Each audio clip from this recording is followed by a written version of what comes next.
sa mga ginagalang naming commissioner ng COMELEC, sa aking nanay na 96 years old na at kasama ng aking mga anak na kailanman hindi nagduda na ako'y mananalo.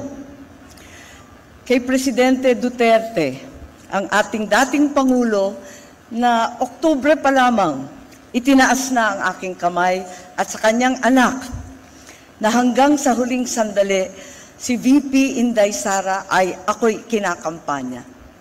Sa inyong lahat, ang tagumpay na ito, kahit gaano kailap at kahirap, ay isang katibayan na kapag ikaw ay nanindigan para sa tama, mananalo ka. Hindi nagmaliw ang paniniwala ko sa dunong ng sambayanang Pilipino. Nadama at alam nila ang ibig sabihin ng sakripisyo at prinsipyo at gagawaran nila ito ng suporta at pagmamahal. Mabuhay ang Pilipinas! Ikinararangal kong maging ika-12 sa listahan ang tumapos sa lahat na ito.